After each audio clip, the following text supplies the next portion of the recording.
Un cordial saludo a las personas que nos sintonizan. Aquí les habla Ivo Hernández como parte de nuestra iniciativa Ivo Caracas. Les recordamos que si algo de acá le parece importante, márquelo con la campanita, denos un like, apóyenos y siga este canal para poder seguir subiendo contenido a un canal que sale por la red de YouTube y también por la red social X.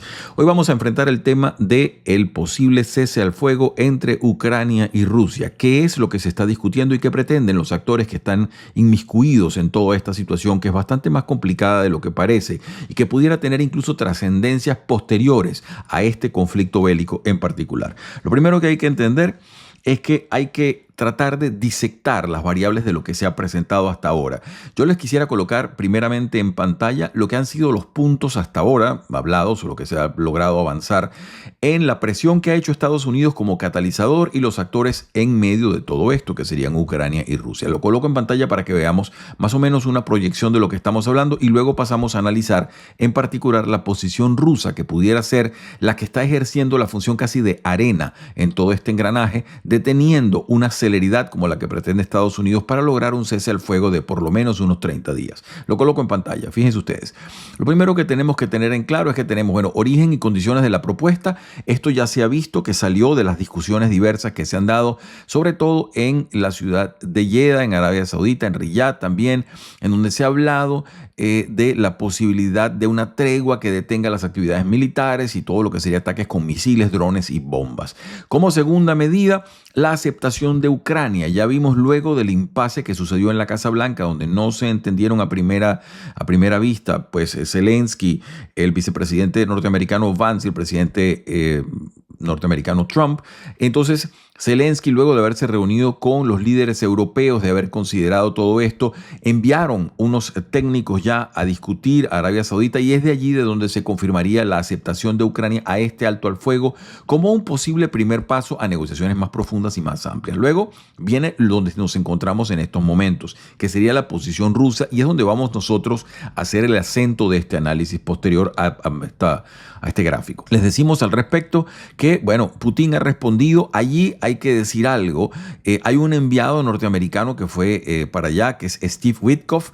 Se produjeron algunas situaciones un poco complicadas. Al parecer al señor Witkoff lo dejaron esperando muy al estilo de la Unión Soviética, lo dejaron esperando bastantes horas hasta que Putin lo recibiese. Se ha hablado de unas discusiones que pudieran ser prometedoras y en cierta manera positivas. Eso es lo que se habla. Ahora, vamos a pasar, fíjense, a los puntos de la controversia y luego a la posición de Rusia. ¿Cuáles serían los puntos de la controversia? Bueno, en principio, la situación en la región rusa de Kursk, en donde las fuerzas ucranianas mantienen un territorio y, según dicen la prensa, más que todo prensa parcializada hacia la posición rusa, dice que estarían rodeadas. La prensa ucraniana, informaciones ucranianas contradicen ese punto, dice que no es así.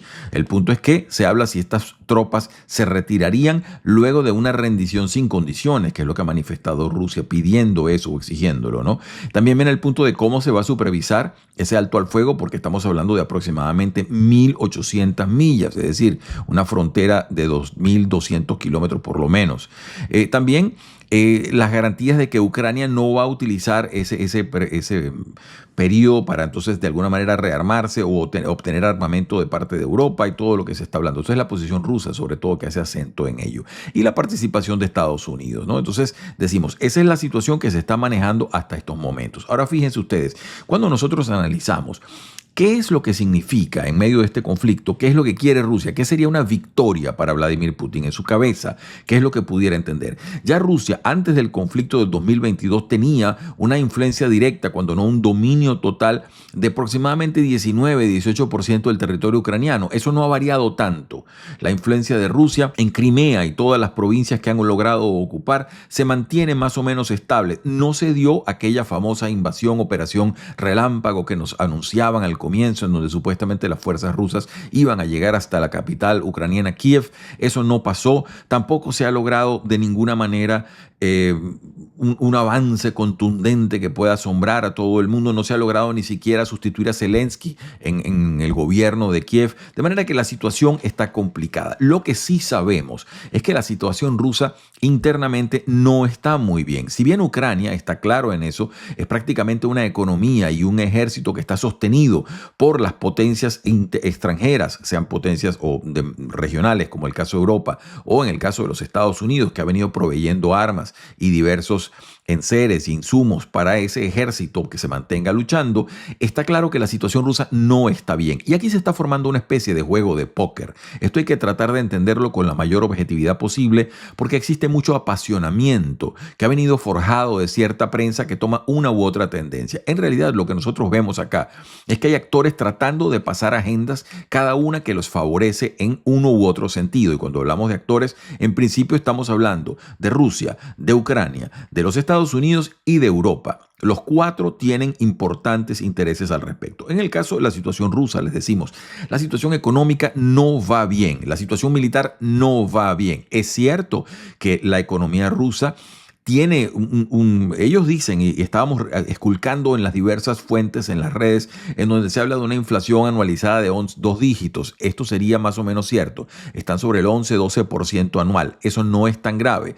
Tienen unas tasas de interés importantes, lo cual en cierta manera frena la economía, y eso se sabe. Es cierto que Putin quiere tiempo para tratar de reparar la economía interna. Tiene alianzas importantes logradas con China, tiene alianzas importantes logradas con otros países para colocar su gas, sus crudos y todo eso, y empezar a... Pero mientras tenga una guerra, tiene un perpetuo desangre económico también, aparte del desangre físico que se está dando. De manera que eso es real. La situación militar tampoco es muy prometedora.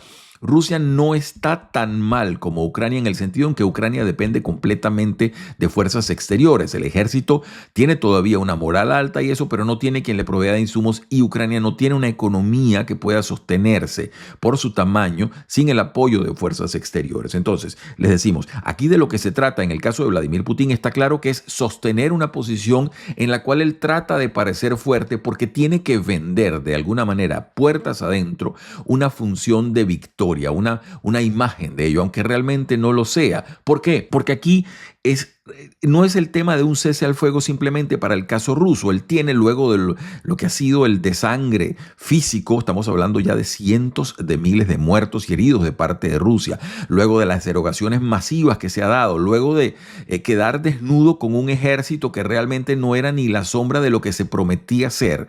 Luego de todas esas cosas, necesita tiempo para empezar a repararlas y empezar a tratar de reconstruir eso.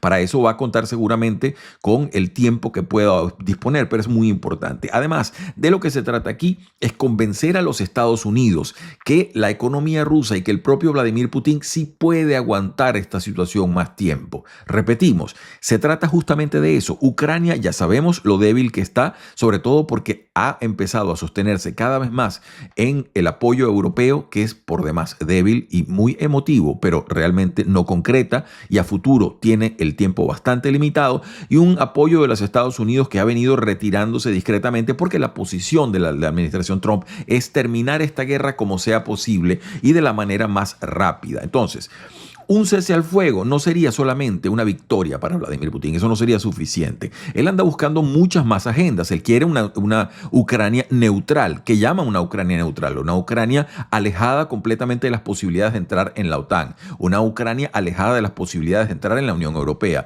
una franja de fronteras en donde esté desmilitarizada toda esa zona. Esas son cosas que seguramente están pasando por la mentalidad de los negociadores rusos y que ellos pretenden.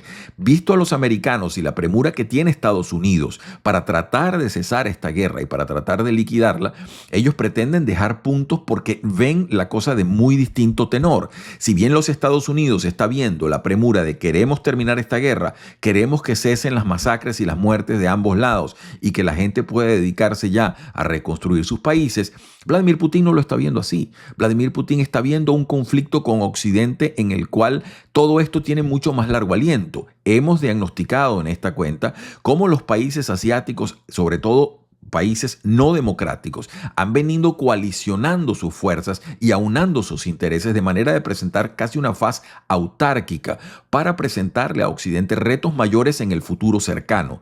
Es muy posible que eso esté en la mente de Vladimir Putin y que todo eso esté tratando de lograrse, en donde un alto al fuego sería algo nada más temporal. Por eso es muy importante entender la función de los países y la seriedad con que pueda tomarse todo esto. Él busca realmente una Ucrania disfuncional. Estamos, digamos, nuevamente dominada por ese clientelismo de esos sujetos, de mafias que tenían allí, como las hubo en el pasado.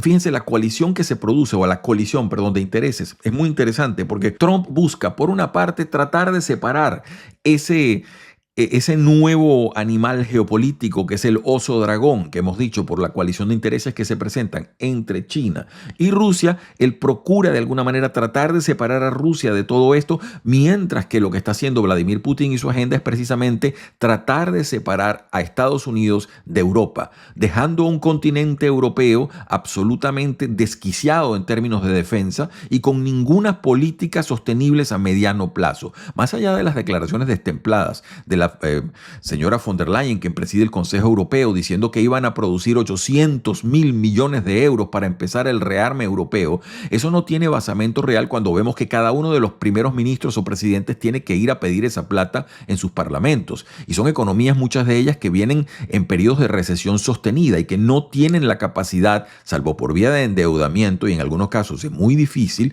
de producir esa cantidad de dinero extraordinario. Y además, piénsese que la compra de armas y la fábrica de armas para Europa va a significar un completo giro en sus producciones económicas. Además, mucho de ello tiene que ver con innovaciones tecnológicas. No piense solo en armas, no piense en tanques, fusiles y esas cosas. Piense en software, que es muchas de las cosas que manejan estos grandes equipos. Piense usted en comunicaciones de Internet mejoradas, caso de Alemania, que son bastante precarias, por ejemplo. Es decir, aquí hay que hacer un cambio estructural y de infraestructura realmente impresionante. Por ello, Putin lo que trata es precisamente de separar de alguna manera la función de los Estados Unidos y de Europa, crear esa brecha del Atlántico un poco mayor, a la par que Trump lo que tiene como idea es de alguna manera fisurar esa relación que se ha presentado entre el oso dragón. Por eso les decimos, esto es algo que va a tener un cariz mucho más profundo y mucho más prolongado de lo que parece, aun cuando se lograsen estos 30 días que todo el mundo espera que se logre, porque los actores tienen de muchas formas intereses diversos. Insisto, ¿qué quiere Vladimir Putin en todo esto? Lo que necesita es tiempo. Él necesita tiempo para reparar la economía de su país. Ya tiene a mediano plazo los acuerdos, ha logrado incluso con países en desarrollo algunos vínculos para empezar a colocar funciones que puedan proveer a Rusia de mayores beneficios. Lo ha hecho con China, tiene toda una estructura, una arquitectura que pudiera a caminar en ese sentido. El problema es que mientras esté la guerra eso no va a darse. Entonces quiere tiempo para eso, quiere tiempo también para reparar su muy maltrecho ejército, la cantidad de armamento perdido, armamento que por cierto no es el más moderno. Todo ello está en previsión para aumentar el gasto militar y todo. Necesita tiempo, está claro.